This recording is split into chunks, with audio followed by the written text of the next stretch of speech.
Welcome to Beyond the Numbers. I am Elizabeth Love Morrison, and this is my dad, Paul Love, the founder of Love Financial Group, where we discuss life, money, and transitions. In today's episode, we will be discussing taxes and things to consider as you prepare filing your taxes. So I know, we're in the middle of February. A lot of you out there are either in the middle of filing or about to start filing your taxes. So with that thought in mind, Dad, I'm going to ask you a few questions to help our audience understand maybe things that they could do to help their tax situation. So the first question is, what are some tips that you have found over the years that are helpful for filing taxes for 2025, so for the previous year? You need to look if you're employed with an employer or you're self-employed. Employed people who have most of their benefits through their company have pretty much done all they can do, with the exception of maybe filing a spousal IRA if the spouse doesn't work, and look at those limits. Also, make sure that all your deductions on your Schedule A are accounted for. And that's really about it, Elizabeth, because again, most of your benefits do come from a corporation. Okay. With that thought in mind, what are some things that would be helpful for people to think of as we're starting this new year in 2026 to take advantage of for the next tax filing year? Again, we go back to whether you work as an employee or you are self-employed. One of the things that need to be mentioned, if you are self-employed and have a retirement plan, you have until October the 1st of 2026 to file or to fund your employee retirement plan if you are a single employer. You can use a SEP, which is called a Simplified Employee Pension, or a solo 401k. Again, the big thing for self-employed people is cash flow. And if your cash flow did not allow you to max out or contribute in 2025, you still have time up until October of 26 to fund those benefits. For a self-employed, for an employed person, one of your best defenses is to max out your corporate benefits. One that is often overlooked is health savings accounts. Now, those plans allow you to put in X amount pre-tax. The difference between a health savings account and a 401k retirement is a health savings account reduces your Social Security and your federal withholding, whereas 401k only reduces your federal withholding.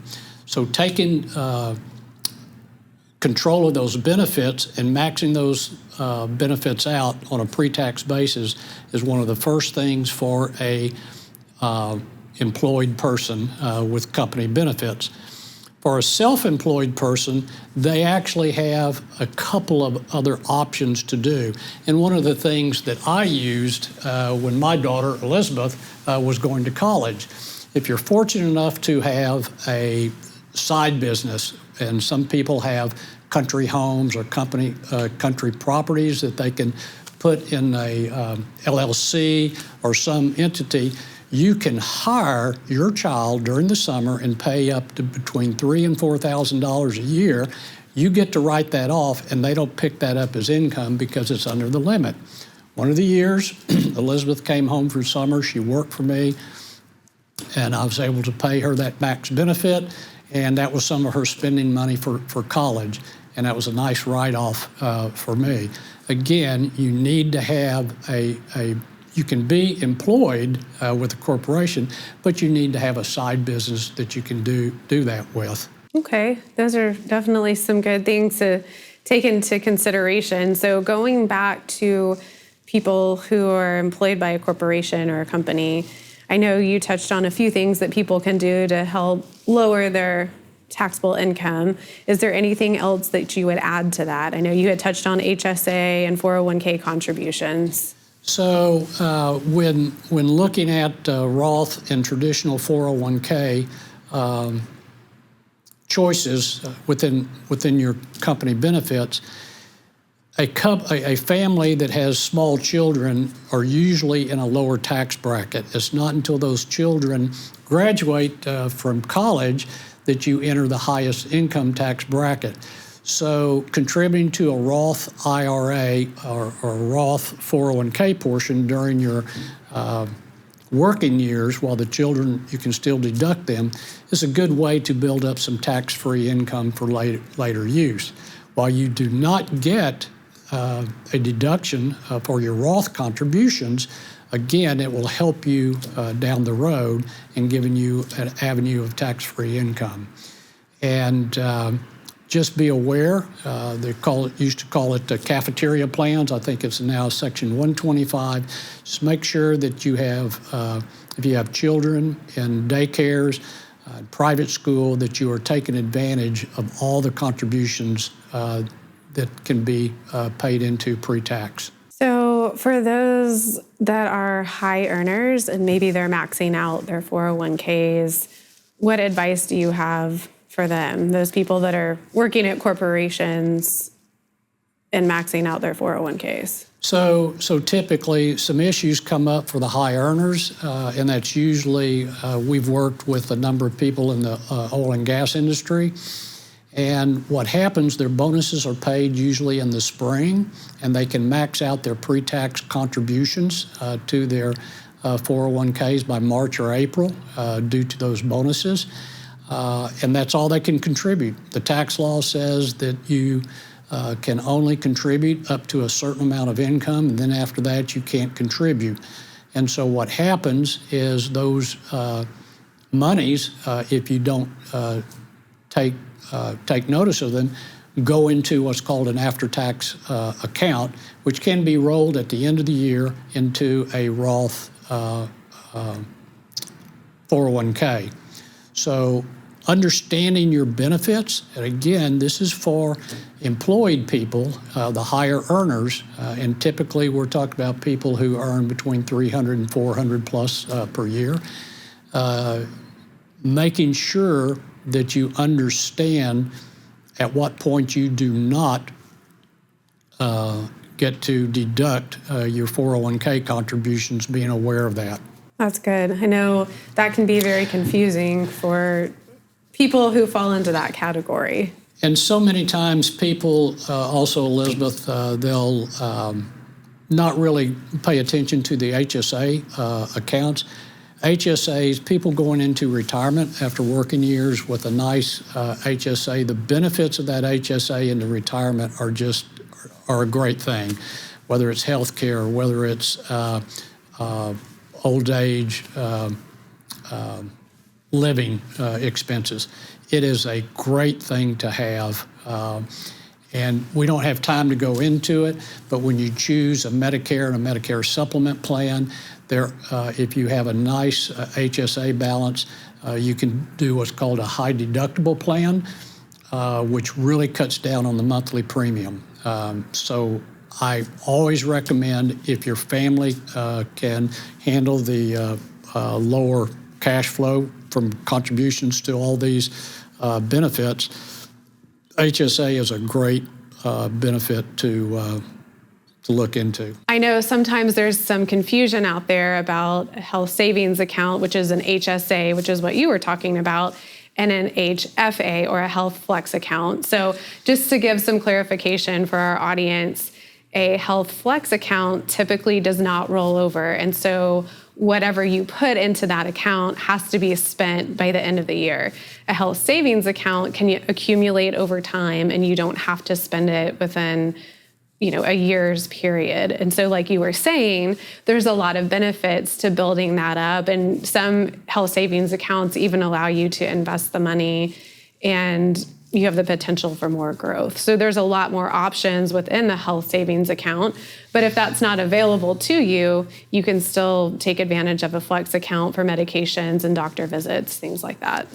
That's true, and you also need to look at your family's health usage because HSAs, health savings accounts, are only available for what they call high deductible plans.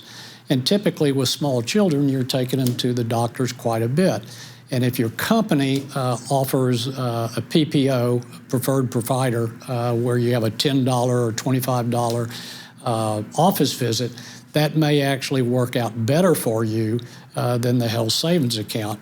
So again, at some point in time, if you stay employed and your company offers a high deductible along with a health savings account, is a good thing to look at, but it's not something just to set and forget. You need to look at it and make sure it benefits your family situation because one size doesn't fit all. That's a good point. I think with any company benefit, it's so important to know and understand what those benefits are and how you can really utilize those to maximize your tax savings, but also, like you were saying, what fits your family and what's best for your situation. Right. So I know we've helped a lot of our clients understand that because it can be complicated or seem complicated and be overwhelming when you're working a full-time job and taking care of a lot of other responsibilities too. That's right. So switching gears from our corporate employees to self-employed, is there anything else that you wanted to touch on tax savings for those who are self-employed? Boy, the self-employed person has a number of options, especially for the solo practitioner. As you increase the size of a company and hire employees, you're restricted on some of the things that you can do. Again, one of the biggest costs to a self-employed person is health insurance. It always helps if you have a spouse that works for a company that offers health insurance benefits. But those benefits for a self-employed person are fairly expensive.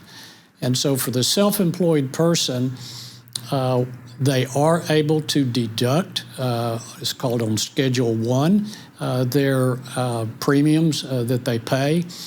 And even on into your later years, again, if you're self-employed, you currently can deduct the Medicare B and D premiums along with any supplemental plans. Those come off of your plan. And again, I can't emphasize enough, I've had one client who was able to really put a lot of money away. He's self-employed computer programmer, and he was able to save a lot of money for his kids' college by hiring them during the summers, and worked out very well for him. So that's something, again, for those of you, even if you are employed by a company, if you have another side business, and again, that could be a ranch, a company property, anything like that, you can hire those kids and pay them a salary. Typically, most people will do that after age 14, 15 years of age. But again, it is a way that you can deduct that and you can save some money to put into their college funds. Anything to help save for college is great. Anything. Also, look at your standard deduction. That's the itemized deductions. For those that are paying a mortgage, you can write off your mortgage interest, your taxes, and any charitable donations with that. And there is one thing that I would tell our audience to consider. If you're trying to decide on long-term care insurance and whether to pick that up or not, one of the benefits of having an IRA rolled over from a 401k, if it's large enough, if you carry that on into retirement, you can, if you have to go into a nursing home, back up just a little bit, you can pull the money out of the IRA and you deduct that nursing home or that long-term care expense off, and so the money coming out of an IRA is greatly reduced to off by the deduction of the nursing home. So it's something to consider on your benefits going into older age. Yeah, and I think that's one reason why we talk to our clients about having different types of investment accounts, because each one has a purpose. So you have the traditional IRA where, like you said, you can use that for health expenses that come up maybe later in life and use that as a deduction. You have the Roth IRA that you're pulling out tax-free because you already paid it. So it's after-tax dollars that are growing tax-free in that account. So that doesn't count as income when you're pulling it out. And then you have your brokerage account. So I know that's something that we talk to our clients a lot about, is having, as you say, different buckets or different types of accounts, and they all serve different purposes.